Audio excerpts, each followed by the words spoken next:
MLA जो मौजूदा MLA ने उसमें मुरम डाला है और कह रहे कि मतलब कुछ दिनों बाद हम रोड बनाएंगे, क्या कहेंगे? ऐसा महीने भी 4-5 दिनों में मैं तो व्हाट्सएप चलाता नहीं, लेकिन दूसरों के व्हाट्सएप के ज़रिए वीडियो में देखा हूँ और अखबारों के अंदर भी काफ़ी बढ़ चढ़ के वो न्यूज़ लगी हुई है और शहर के अंदर इस बात का चर्चा है कि मुरुम नवाज एमएलए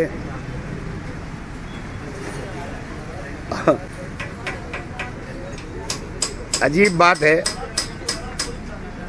कि शहर के लोग भी इस बात के ऊपर भी बड़े खुश होते हैं कि एक एमएलए अपने घर के, अपने दफ्तर के बाजू के रास्ते पे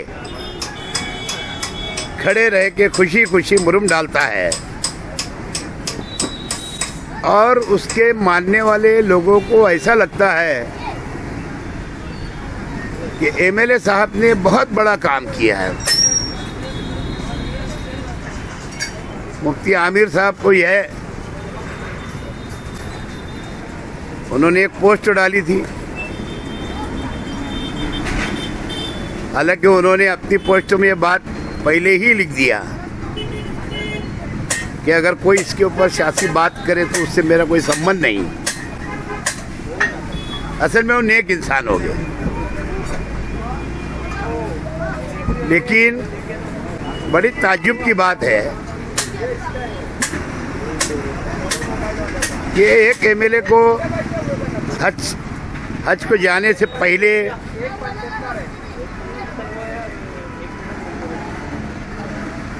बहुमत साबित हो जाता आज की सरकार का और ये जा करके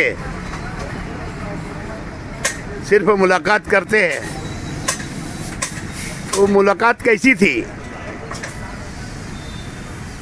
या उसके अंदर कुछ फंड इनको शहर के लिए मिला या उनके खुद के लिए कुछ फंड मिला? चर्चा तो ऐसी भी है कि पीछे राज्यसभा और विधान परिषद में जो वोट दी गई उनके लोगों ने बोला है कि हमारे एमएलए साहब ने मालेगांव शहर के विकास के लिए वोट दिया, लेकिन ये नहीं बोला कि वोट कहाँ दिया। बीजेपी के उम्मीदवार को दिया, मां विकास आघाड़ी के उम्मीदवार को दिया। और अगर उनको फंड मिला है शहर डेवलप के लिए, क्या इनके खुद के डेवलप के लिए मिला? कौन सा फंड मिला? गवर्नमेंट के जीआर निकला ऐसा मुझे मालूम पड़ा, लेकिन खुद के डेवलप के लिए फंड मिला ये अलग बात है। अगर खुद के डेवलप के लिए जो फंड मिला तो उनको मुरुम नहीं डालते हुए अगर एक खोखा अगर मिला होगा तो एक खोखे के अंदर एक रोड बन जाता था, सीमेंट रोड। लेकिन ये खाली उसमें से शहीदों में उंगली नहीं कटाते क्या? इस तरीके से 4 मुरुम की गाड़ी मंगवा दी और शहरियों पे एहसान कर दिया मुरुम डाल के। अजीब बात है। शहर कैसे मानने वाले लोग हैं शहर के कि उसको तो थूकना चाहिए। अब कहाँ थूकना चाहिए वो समझे। झूठ बोलने की भी एक हद होती। बहरहाल मुझे उम्मीद है कि शायद ये उनके खुद के फंड से या गवर्नमेंट के फंड से ये रास्ता सीमेंट रोड बनवा देंगे। मैं सुना इनके चाहने वाले बड़ी मालेगांव के पास से लेकर के पवारवाड़ी तक की गटर एक ढूंढ रहे, नाला जो कारपोरेशन फंड से बनाया गया 1 करोड़ का, और वो नाला बन के बर्फ कारखाना जो है उसके आगे तक गया। उसका एस्टीमेट वहीं तक था, वहाँ तक वो नाला बना। आगे अंडरग्राउंड गटर बनने वाली है। उसका जो स्टेपी प्लान हाईवे से लग के पवारवाड़ी ब्रिज के पास जो बनने जा रहा है, और जल्दी ही वहाँ से अंडरग्राउंड गटर भी बनेगी ताकि नाला उसमें जॉइंट हो जाएगा और दोनों सिमतों का पानी उसमें से निकल जाएगा। हमने तो हमेशा शहर के अंदर विकास डेवलप करने की कोशिश की है और हमारे अपने काम हमेशा ज़मीन पे रहते हैं।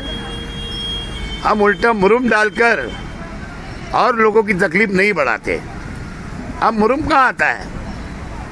नहीं तो पिछले दिनों हम जो बचपन में मुरुम देखा करते थे, वो इतना अच्छा मुरुम आता था कि अगली बारिश आती तो मुरुम हरे कलर का वैसे दिखता था। अब तो मुरुम नहीं, खाली कीचड़ बन जाता है, मट्टी आती है उसमें। अब ये भी कहीं से सिर्फ फोन करके कोई ठेकेदार को दम हम दे के मुरुम मंगा लिया होगा। मैं समझता ये भी फुगट का होगा और लोगों को पहले से ज़्यादा वहाँ पे तकलीफ बढ़ गई होगी। अब इनका नाम तो हमेशा के लिए मुरुम छापी है, मैंने रख देने को ना, यही मेरा बोलना है।